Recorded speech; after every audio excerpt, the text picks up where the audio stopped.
भूगोल का आज अध्याय हम फर्स्ट पढ़ने वाले हैं संसाधन एवं विकास। इसमें कुछ महत्वपूर्ण टॉपिक्स है जिनको मैं बताने वाली हूँ। संसाधन किसे कहते हैं, संसाधनों का वर्गीकरण उत्पत्ति के आधार पर, समाप्तियाता के आधार पर, स्वामिकता के आधार पर, विकास के स्तर के आधार पर, संसाधनों का विकास, संसाधन नियोजन, भू संसाधन, भारत में भू उपयोग प्रारूप, भूमि निम्नीकरण और संरक्षण उपाय, मृदा संसाधन, मृदाओं का वर्गीकरण, उज्ज्वल मृदा, काली मृदा, लाल और पीली मृदा, लेटराइट मृदा, मरुस्थलीय मृदा, वन मृदा, मृदा अपरदन और संसाधन। मैं बता रही संसाधन, रिसोर्सेस। संसाधन को इंग्लिश में रिसोर्सेस कहते हैं, ठीक है। संसाधन किसे कहते हैं, ये महत्वपूर्ण प्रश्न है और ये एग्ज़ाम में बहुत बार आ चुका है, आता है और आता रहेगा। हमारे पर्यावरण में उपलब्ध प्रत्येक वस्तु जो हमारी आवश्यकताओं को पूरा करने में उपयोग की जाती है और जिसके बनने के लिए तकनीक उपलब्ध है, जो आर्थिक रूप में संभव तथा सांस्कृतिक रूप से मान्य है, एक संसाधन कहलाता है। जो हमारी आवश्यकताओं को पूरा करने के लिए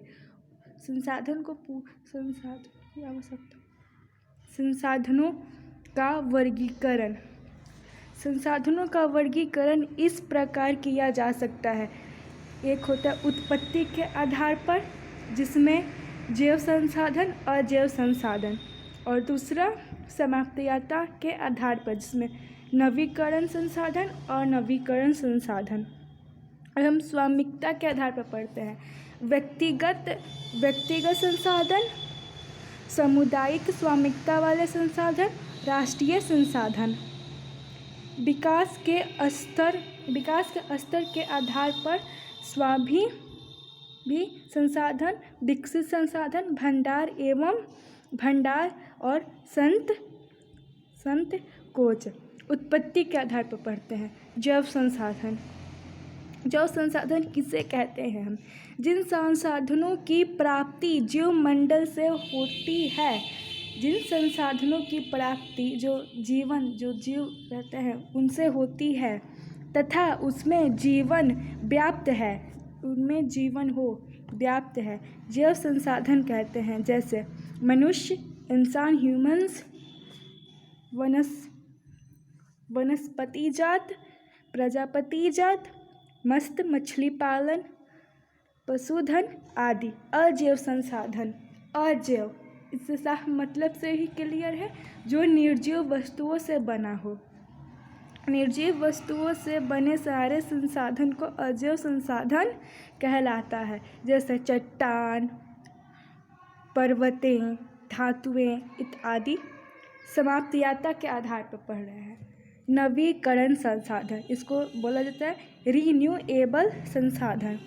वे संसाधन जिनमें भौतिक, रासायनिक या तांत्रिक प्रक्रिया द्वारा नवीकृत या पुनः उत्पन्न किया जा सकता है, उसे नवीकरण संसाधन कहते हैं।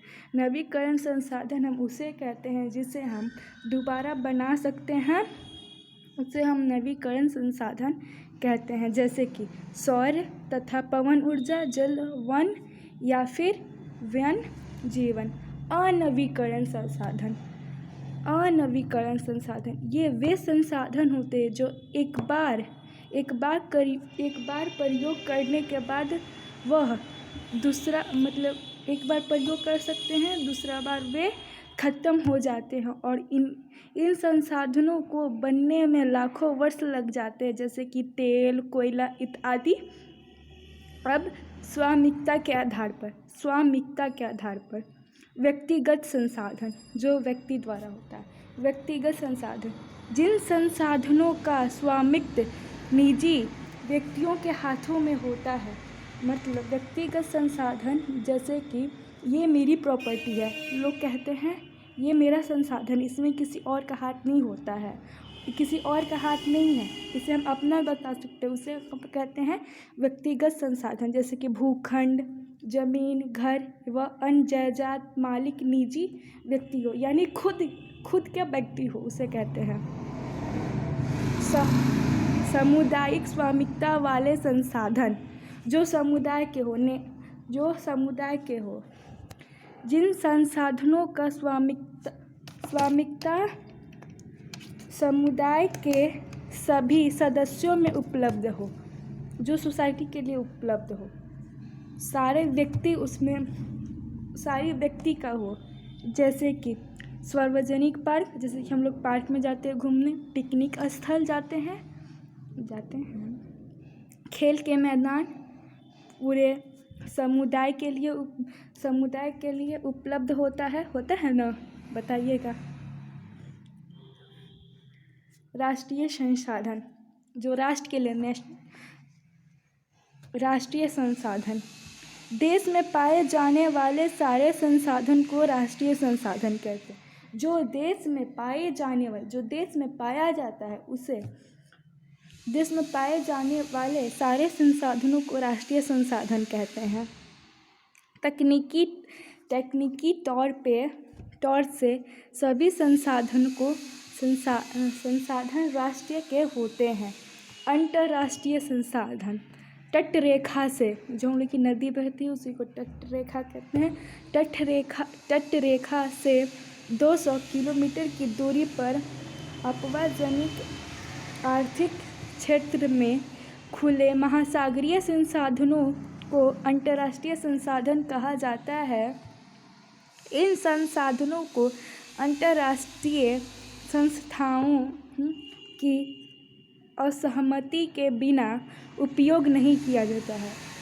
मतलब 200 किलोमीटर की दूरी पर जो है किसी और देश का है, तो आप उनसे बिना परमिशन लेके काम नहीं कर सकते, वो आपके देश में नहीं गिना जाता है। विकास के स्तर के आधार पर, अब विकास के स्तर के आधार पर पढ़ रहे हैं।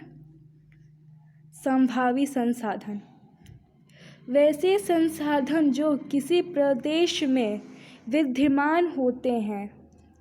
वैसे संसाधन जो किसी देश में विद्यमान होते हैं परंतु इनका उपयोग नहीं किया जाता है। उस देश में है लेकिन फिर भी उसका उपयोग नहीं किया जाता है, उसे हम संभावी संसाधन कहते हैं। उदाहरण पूर्वक भारत के पश्चिमी भाग में राजस्थान एवं गुजरात में पवन और सौर ऊर्जा संसाधनों का अपार संभावना है। मतलब पश्चिम भाग में राजस्थान और गुजरात में पवन और सौर ऊर्जा संसाधन बहुत मात्रा में उपलब्ध है, लेकिन तभी हमारे आदमी उतने पढ़े लिखे नहीं हैं जो उसका उपयोग कर सके। इसी को कहते हैं हम लोग संभावी संसाधन। विकासित संसाधन, वैसे संसाधन जिनका संरक्षण किया जा चुका है और जिनके उपयोग में गुणवत्ता और मात्रा निर्धारित की जा चुकी है, उसे विकसित संसाधन कहते हैं।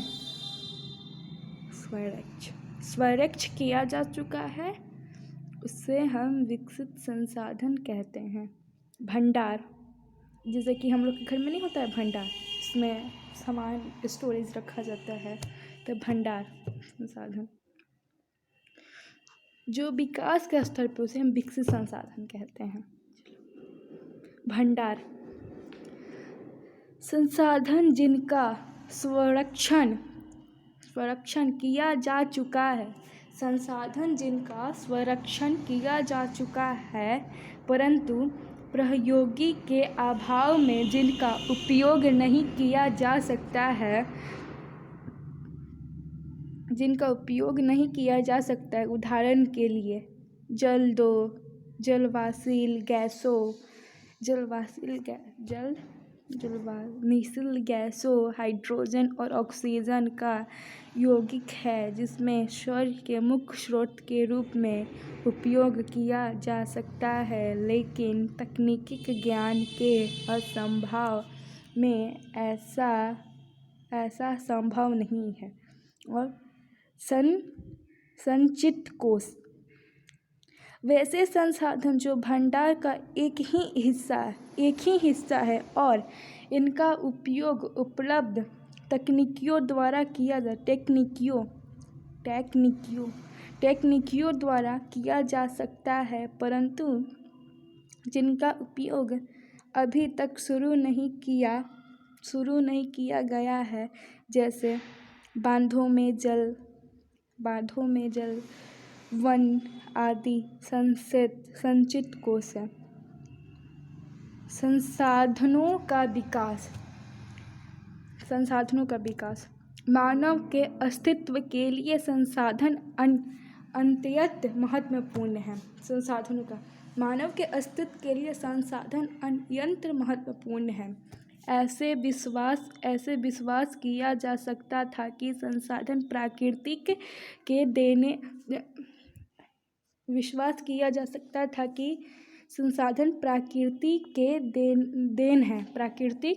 की देन है, इसलिए मानव द्वारा इसका अंधाधुंध प्रयोग किया गया है, जिसके फलस्वरूप निम्नलिखित में से मुख्य समस्याएं उपलब्ध हो चुकी हैं। देखते हैं कौन कौन सी हैं। फर्स्ट है कुछ व्यक्तियों के लालचवश संसाधनों का ह्रास।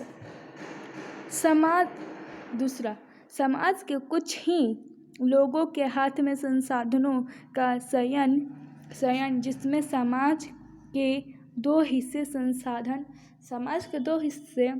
संसाधन संपन्न, अमीर तथा संसाधनहीन यानी गरीब के बीच में संसाधनों का बटा जाना। तीसरा, संसाधनों के अंधाधुंध शोषण ने वैश्विक परिस्थितियां संकट को पैदा किया है, जैसे कि भूमंडलीय तापमान, ओजोन परत अवशेष, पर्यावरण प्रदूषण और भूमि निम्नीकरण आदि। मानव जीवन की गुणवत्ता और व्यक्तिगत शांति के लिए समाज में संसाधनों का न्यायगत बंटवारा आवश्यक है। मतलब न्याय से बंटवारा आवश्यक है। जय भगवान।